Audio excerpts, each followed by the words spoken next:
It's that time, everybody. It is indeed that time. Time for another edition of Marilyn's Cafe Society radio show. Are you ready? Are you ready? Oh, and did I say boo? Boo to you. Happy Halloween. Today is Saturday, October 31st, 2020. And are you having a ghoulish day yet? I tell you, what do you have planned? Well, I stumbled upon a survey that asked people how they plan to celebrate Halloween during this COVID-19 strange year, right? And the results are this: 40% reported that they have no plans whatsoever. 20% said they are going to a small house party, or they themselves will be hosting a small house party just for family. Another 20% said that they are actually going to go out with the kids and do some trick-or-treating. 10% say they'll be attending virtual events. I myself have been invited to a couple of Halloween parties virtually. One's a day party, one's later on this evening into the night. And so that's how some are planning. And some folks are even going to be with the virtual parties, dressing up in costumes and having their cocktails if they have cocktails and everything. So that's an option. And then there's another percentage of people, 10%, who kind of fall into that miscellaneous other category, right? Which entails a whole lot. So that's it. That's what folks are going to be doing. So, we just have to make things happen as normal, right? One thing I don't want you to forget, however, coming up Tuesday, we know it's election day. So get out there and vote. If you have not already, vote. Do not let this election day stress you out either. What? Wait, I'm too late? Already stressed? Well, don't worry about that, because later in the show, we're going to look at some ways to help you de-stress, all right? As well as ways to help you become more aware of some of the propaganda that's being spread, and make you a bit more responsible as you share the news and talk about things that are going on with and during this election process.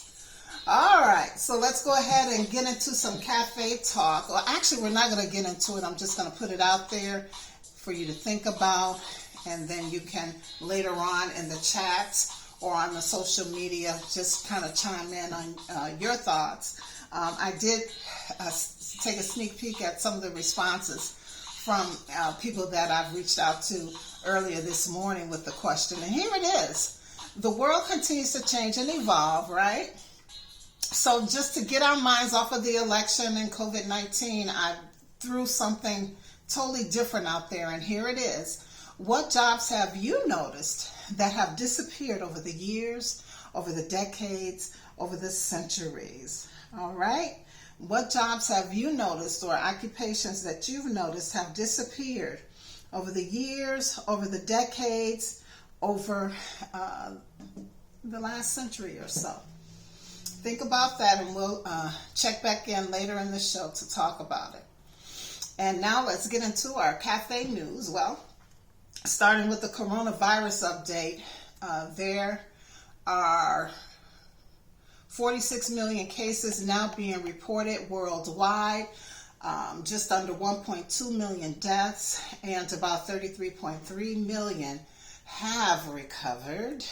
Here in the United States, we're still leading with a little more than 9.3 million cases across the country, roughly 235,000 deaths, and over 6 million have recovered here in the United States. Now, if we focus just on the deaths alone worldwide, the United States, the country of Brazil, India, Mexico, and the UK have the highest numbers. However, it's being reported due to what some have called alarming rises in numbers of COVID infections, hospitalizations, and deaths. Just this past week, the countries of Germany and France have tightened restrictions on businesses and social life for the next month or so. And of course, this happens to be the one of the most dramatic measures that they've taken since the pandemic began back in the spring. So we'll keep those people in our thoughts and prayers. And of course, here in the United States, we have that uptick that's going on. And sadly, hospitalizations and deaths. So certainly we're keeping all involved in our prayers in that regard as well. Strength to all of the essential workers, those working in the medical profession, the doctors, the nurses, the respiratory therapists, the phlebotomists, the lab techs, everyone. We certainly keep you in our prayers and keep you lifted, and are so thankful that you are on the job. All right, and so while many are putting all their eggs in the vaccine basket to end it all, it still could be till July of next year before we see a real turn in this COVID-19. And if not then, it could be the year 2023 before we see some real relief.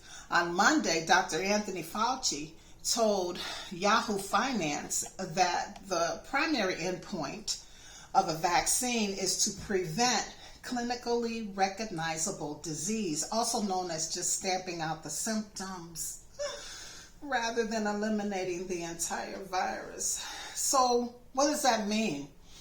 It means the vaccine will basically take away symptoms. You won't feel as bad. You may still have the virus, but you just won't feel as bad. Sort of like a common cold. When you have the stuffy nose and the cough and the fever, you run out and get those meds that treat those symptoms, but you still have the colds, right?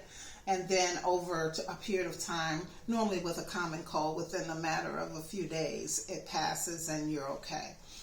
And so it sounds like that's the point of the vaccines in treating this COVID-19. Boy, I tell you, the only other thing that, they're looking at is this idea of the herd immunity, which means that, eventually the human population will get used to or familiar with this virus, speaking in non-medical terms, or perhaps just build up antibodies. And so like some of these flus that occur each year or twice a year, we'll be able to fight it off. Most will be able to fight it off, and then there'll still be that small percentage of people with pre-existing medical conditions or for whatever reason won't be able to win that battle. But it's we're going to stay hopeful and prayerful, right, and trust that this thing will end. But here in the United States, we too are talking about an uptick in cases, hospitalizations, and sadly deaths. So let's just keep our thoughts and prayers with all who are involved. All right, well, according to the United States Labor Department, Americans' initial jobless claims fell to 751,000, which is a 7-month low. Now, of course, it suggests that layoffs and terminations are easing despite the recent rising number of COVID-19 infections. So fingers crossed, right? Fingers crossed. And that takes us to stimulus talks. 2 words, next year. Oh, gee. Yeah, I read that the Senate is now enjoying recess. And of course, with the November 3rd election just a few days away, coronavirus cases hitting a daily record on this past Thursday. And of course, a third of United States counties seeing a record peak in the last week. According to a report from Moody's Analytics, COVID-19 aid is seen as necessary to help improve an uncertain economy, as well as help families prepare for a winter surge in cases that the experts are telling us is coming, right? And so without more federal stimulus aid, state budgets could fall short by as much as $434 billion through 2022. And that, my friends, could cause a whole nother, pardon my English, set of problems. I tell you, this period between November 4th and January 19 is notoriously known as a dead zone, meaning that when it comes to passing new legislation, nothing happens, with the exception of course, emergency measures like the United States avoiding a government shutdown. So, as a result of all of this not so good news, it appears that the next stimulus aid will happen after January 20th, when, after that presidential inauguration. So, we hope that they're wrong, right? I think that the Senate as well as the House is on standby in case something does happen between today, Saturday, and Election Day, or whatever. But I tell you, it's not good news for those who are still trying to make things happen, figure things out. And so we too will keep them in our thoughts and prayers. And prayerfully, maybe they can look at the budget, with the CARES Act, all that money that was dispersed, and then it was reported that some of the areas in which the money was dispersed to help was kind of sitting, had not been used, and maybe they can redirect some funds and help out families who are really, really struggling, as well as those businesses who continue to struggle, and of course land and property owners who so desperately need their rents and mortgages paid. So fingers crossed for all of us, right? Hopefully will become a priority to folks and get some relief soon. All right, in other business news, the energy company ExxonMobil announced that they will be cutting 1,900 jobs here in the United States, and about 15% of its global workforce. When in fact, we don't know, but it's coming. And ahead of potential civil unrest related to Election Day, earlier this week we heard from Wal-Mart. They said that they were going to be pulling ammunition and guns off its sales floor. However, on Friday, Wal-Mart reported that the items had been restored to displays on the floor because the unrest so far has remained isolated. And so, again, another reason for us to stay in prayer as we approach this Election Day. And it looks like another techie has joined the NBA Owners Club, and his name is Ryan Smith, and he's a billionaire. He founded the software giant Qualtrics, and earlier this week he acquired a majority stake in the Utah Jazz. Now, other NBA owners from the tech world include Mark Cuban, Steve Ballmer, who of course is the ex-Microsoft CEO, and Alibaba co-founder Joseph Tsai, and former AOL exec Ted Leonis. So congratulations to him. Apparently, from what I was reading, he lives in Utah. His company headquarters is in Utah, and he's been, doing some collaborations with the Utah Jazz for some years now. So now he's majority owner. All right, and let's see what else is going on in the world. Well, that takes us to our stock market report as of the close of Friday, October 30th. Boy, it's been reported that the stock market experienced its worst week since back in March of this year. The Dow was down a negative 0.58% to 26,503.57. The S&P 500 was down a negative 1.21% to 3,270.14. The NASDAQ was also down a negative 2.45% to 10,911.59. Now, gold is up $11.90 to $1,879.90 per ounce. Oil continues to fall, however. It's now down 38 cents to $35.79 per barrel. And just in case you're concerned about how candy sales are doing during this pandemic, well, according to the National Confectioners Association, as of October 4th, Halloween chocolate and candy sales overall were up 8.6%. Candy sales at brick and mortar locations are up a whopping 26%.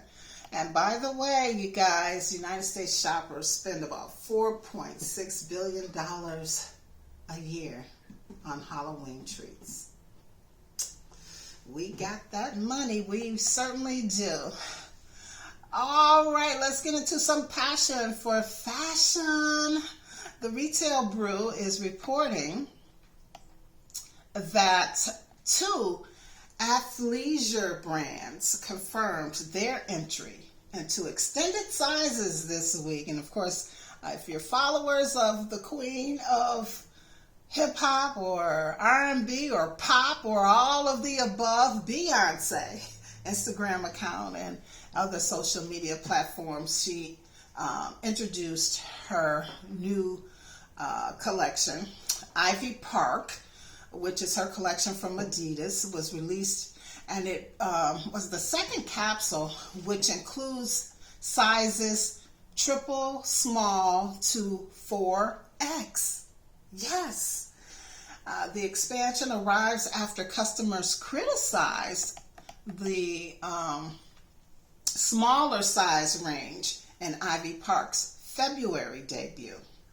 Now, the second company that released extended sizes is Lululemon. Now, they rolled out their extended sizes as a part of a broader merchandising overhaul. It's only for select items, however, and it stops at size 20 in women's, below the range of comparable extended sizes.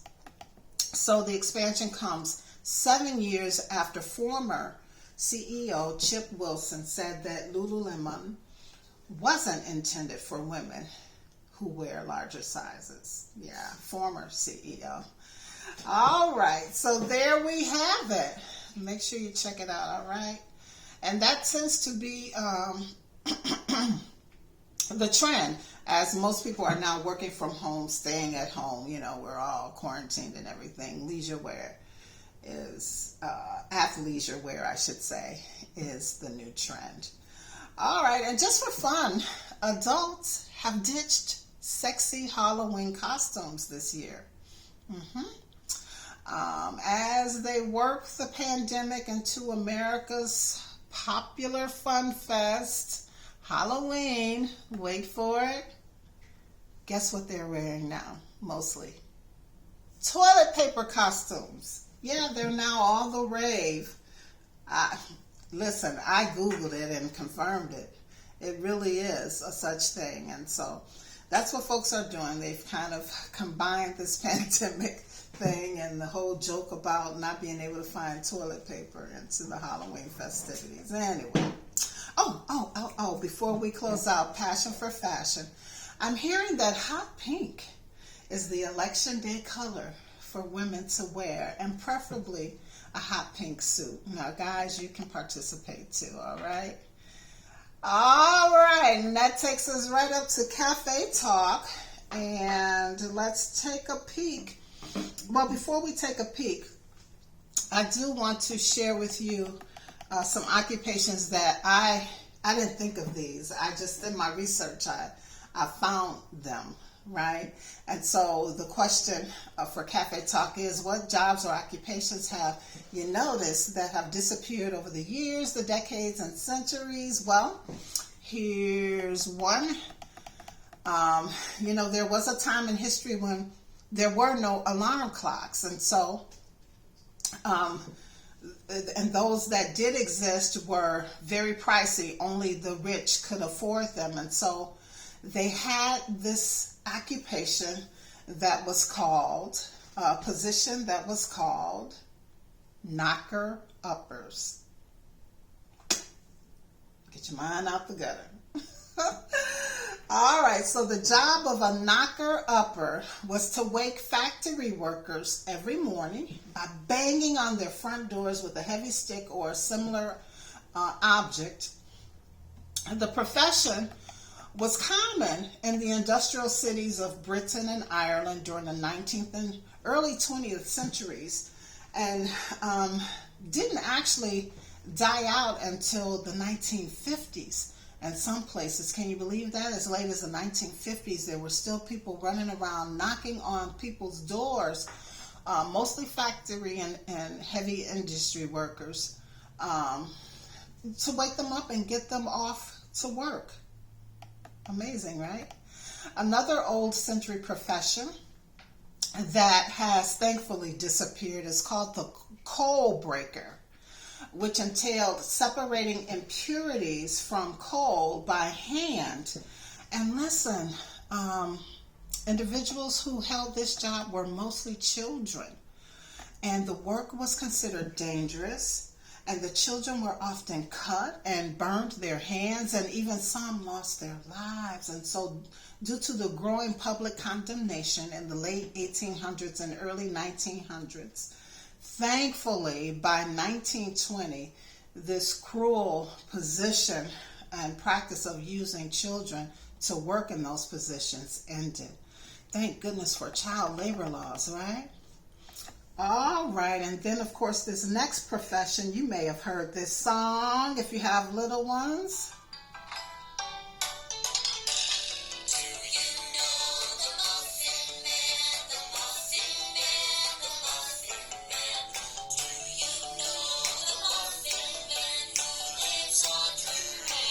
The Muffin Man. Can you believe that was actually an occupation? Do you know the Muffin Man? Oh, probably at your local bakery, right? Well, before there were bakeries in the UK, there was the Muffin Man. And this man would go around from house to house at breakfast time carrying a tray of freshly baked English muffins on his head. Yes, I saw the pictures. I Googled it. I confirmed it. A big tray of muffins on his head. And of course, this position continued well into the 20th century in some cities. Can you believe that?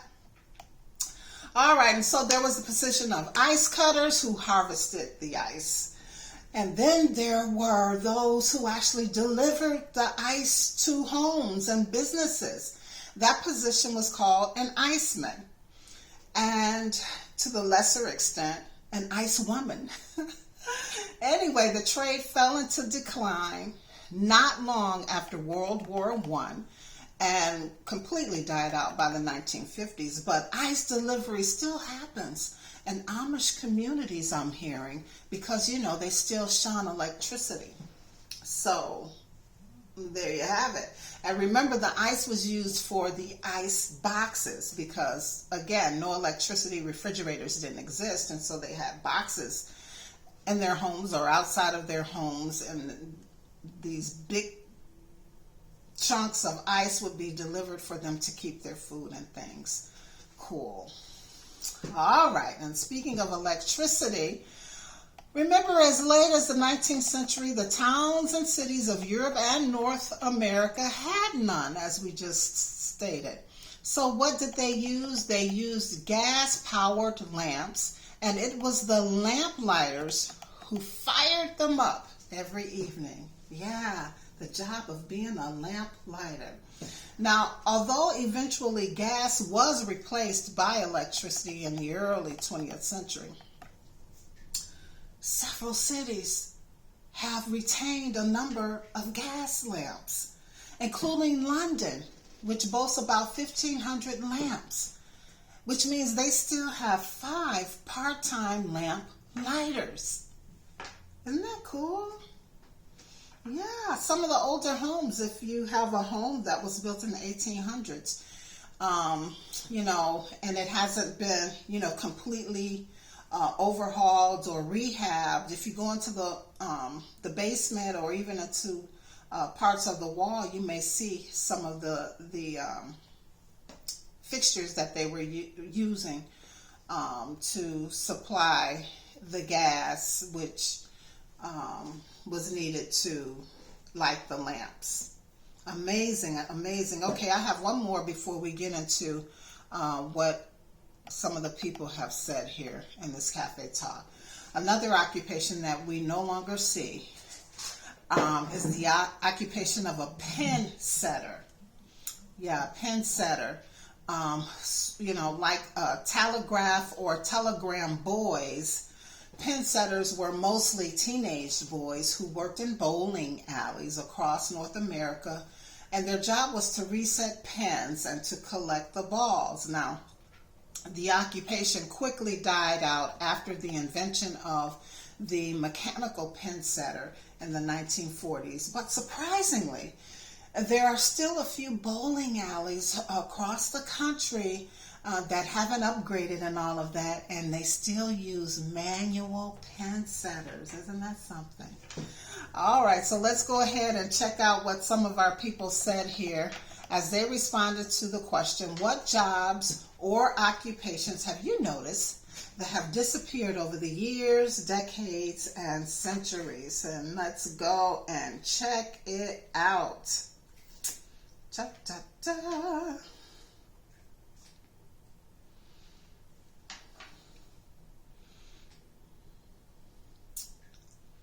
Oh, come on.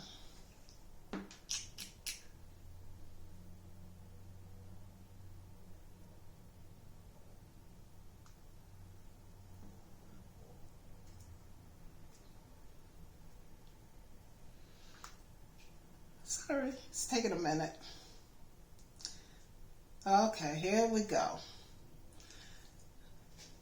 One is saying, well, are there still secretaries and administratives, assistants, I guess, and file clerks? Yeah, actually, Jackie, I have seen positions posted for secretaries and administrative assistants, and also file clerks. I have seen those positions posted. Because I was thinking the same thing about the file clerks, but yeah, I did the checking, and they are still positions. Another one that says, the guy who pumped your gas at the gas station. Yes, I remember that, you know, being a kid. Back in the day, you know, grandparents driving up to the gas station, and someone comes out and pumps your gas and checks your oil and wipes your window. You're right. That is a position that no longer exists. Thank you, Vet, for chiming in. Appreciate you, hon. All right, let's go check out some other ones and see what they are saying. And here's one. Let's see, where is it?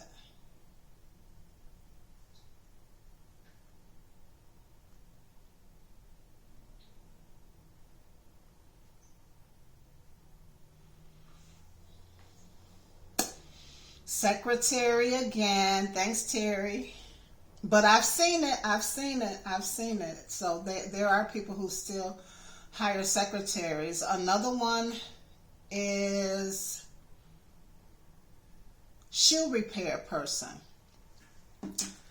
Now that one I did not check into, but I do happen to know back in the day, some years ago, for my Christmas program, there was a shoe repair store downtown where I live that sponsored my Christmas show, and they went out of business a few years ago, and I don't know of any others around.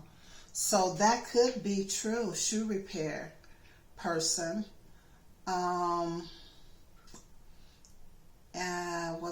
What does she say? Going to the candy store. Yeah, the little candy stores, have they disappeared? I don't buy candy like that anymore, and when I do, you know, I'm usually in one of the bigger stores when I get it. So I don't know if neighborhoods have those little candy stores. I know you guys had a little candy store in your neighborhood that all the kids went to with a quarter, as my friend Donna is saying, and you'd have a little brown paper bag full of candy, penny candy. Oh yeah, I remember that. So no, I don't know if those still exist, but thank you for that. And then there's also one that says going to Woolworths and sitting at the counter and having the waitress or the waiter help you at the counter. I'm thinking of Target and Sam's Club. Don't they have something like that at Target and Sam's Club where you can go up and order little snacks or whatever, and there's a counter person who's working there. So I think that position is still open or available. And let's see. I actually have not given it any thought. Let me think on it. All right, so those are some of the responses to that question. And again, if you're catching the show after the fact, then just chime in the comments or chime in on the social media.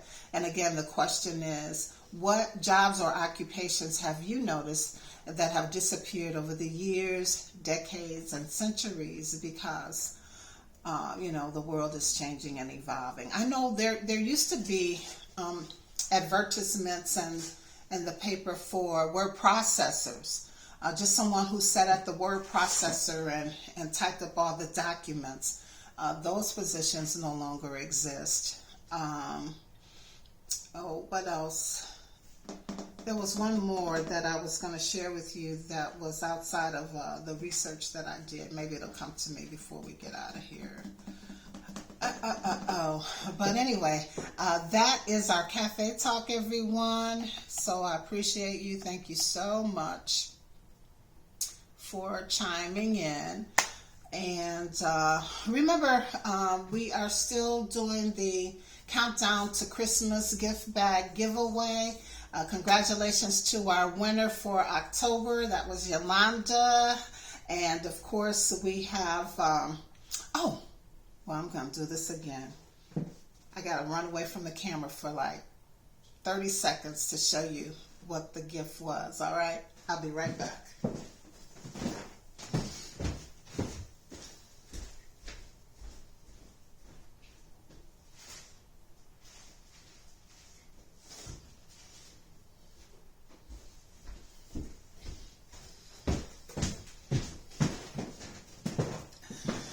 Was that 30 seconds? All right, here it is. So this is what Yolanda won. It's a crystal candy dish. Of course, it's branded by Hershey's Kisses, and so she'll actually get this, and we'll be including the chocolate Hershey's candy in it as well. And you could be a winner too. We still have November and December. So if you want to put your name in the hat to be pulled for this, just reach out to producer@MarylandsCafeSociety.com, producer@MarylandsCafeSociety.com. Or if you are a business, a brand, whatever, and you have a product that you want to promote or advertise and include in this Countdown to Christmas gift bag giveaway, certainly reach out. We still have November and December left, so we can, make the prize bigger. All right, producer@MarylandsCafeSociety.com is that number. And also, in addition to that, we're just, very quietly helping 3 families. I told you that a young teen mother was helped for October, and then in November and December we will identify another family or 2 other families to assist as well. So again, if you want to be a part of that, it's producer@MarylandsCafeSociety.com. All right, so it's time to close the show, but before we do, I just want to remind you to vote, vote, vote. Vote the whole ballot, all right, from the top to the bottom. Take your time. And of course, let's just try not to be anxious about this election time. I know there's just so much going on top of COVID-19. It's just too much, right? And we have to find a way to stay positive. And one of the things some of the things that I've been doing, trying to do, it's hard with being in the media. My work is the media, so it really is difficult to stay away from media.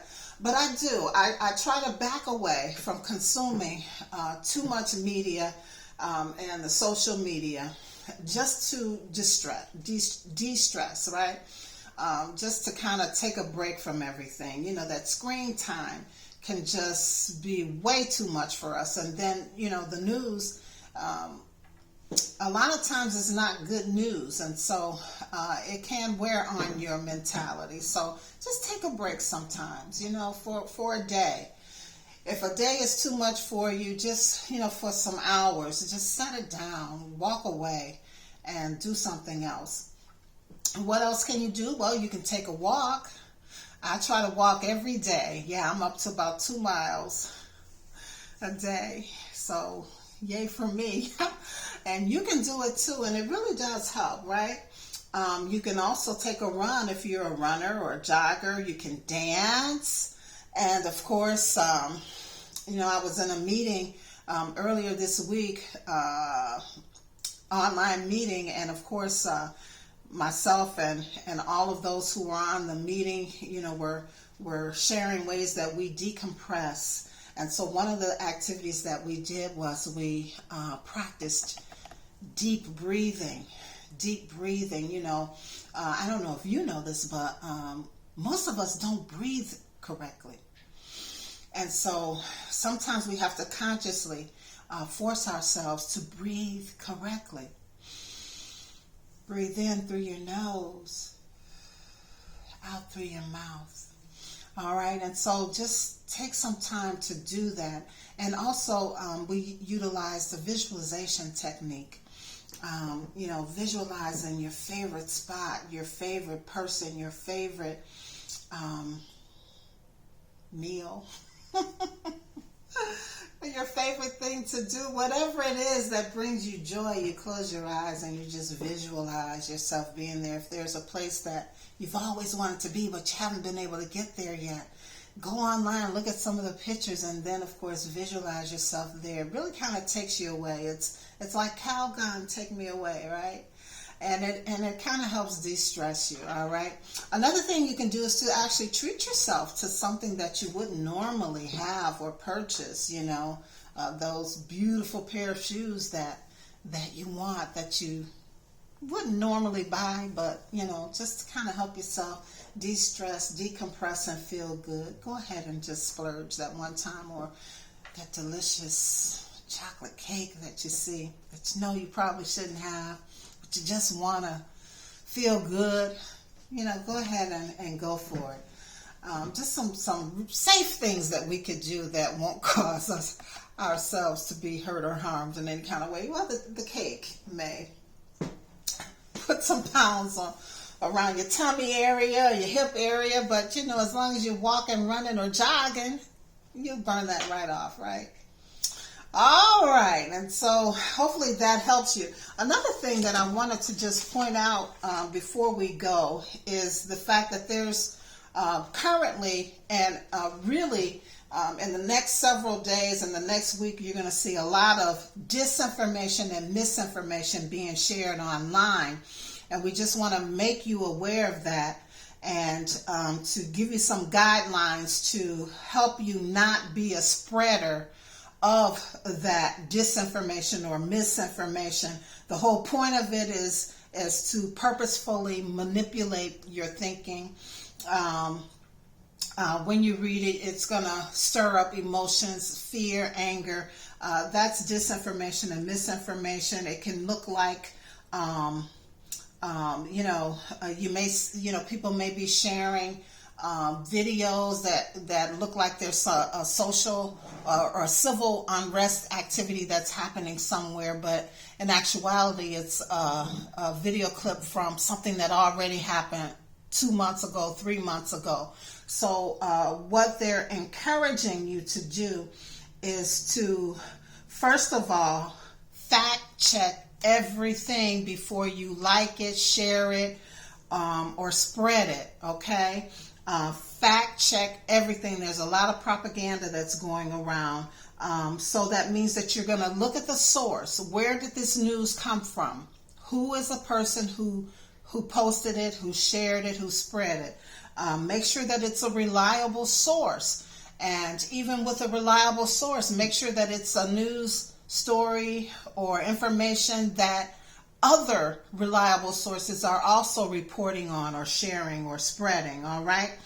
And then, again, when it comes to videos and pictures of things that incite you or cause you to become emotional, check the source. Make sure that they aren't pictures from a movie scene or video clips from a situation that has already happened. You know what I'm saying? So check your facts, everybody, before you act on this misinformation and disinformation that is being shared. You don't want to innocently share something that is not real. All right, so check your facts, check your source, check the person that is sending you the information or the news. All right, and also some expectations as we approach election day. Know that you've been hearing it in the news media that there have been record numbers of mail-in votes. But guess what? In many parts around the country, they can't touch those ballots until election day, and it's usually at the end of the election day. So they're not going to get counted. So we may not know who the winner is in this presidential election on November 3rd, the night of November 3rd. It may take several days, and God forbid, maybe a whole week or two before we get the final number, especially if it's close. Now, if it's a landslide win, this may be a mute situation, but just expect that, and even in your local elections, you may not get your results the night of or the next morning. It could take a while, so just expect that. And again, don't distress. Breathe. Breathe, everybody, all right? And just, pause and fact check before you send out any information that comes across your news feed or that you see in the media or on social media. Check the source and then make sure several other credible sources are reporting the same story or sharing the same information. All right? All right, I can't stress that enough. And again, remember that November 3rd is election day, and in a typical election, we do get results the night of or early the next morning, and it just may not happen for this election because of the millions and millions of mail-in ballots that have to be counted. Okay? So just be prepared to kind of be sitting on pins and needles for a few days, hopefully just a few days, but it could take a week or more depending on the area that you're in. All right, I think that's all I have, everybody. Oh, one more thing. Remember to fall back. Yep. Daylight savings time will officially end tomorrow. Well, actually tonight or early tomorrow morning, depending on what time you go to bed. Just remember to change your clocks 1 hour back tonight. And you'll have a whole extra hour at work if you're at work. And of course, a whole extra hour to sleep if you are off, okay? All right, and let's, of course, plug the social medias. I'm on Twitter at Marilyn's Cafe Soch. I'm on Facebook at Marilyn's Cafe Society. You can check out the website at marilynscafesociety.com, as well as the blog, which is on WordPress, and right here on YouTube, Marilyn's Cafe Society. Please remember to like, share, subscribe. All right, subscribe, and of course, support us. All right, and before we go, I'm going to tell you what love is, and love is on this Saturday, spooky. I'm not kidding. Here it is. Here's the camera. Love is spooky. All right.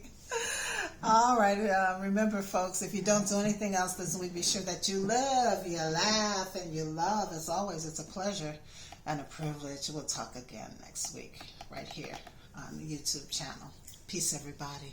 Stay safe, social distance, wear your mask, wash your hands, and all of that good stuff. Bye-bye.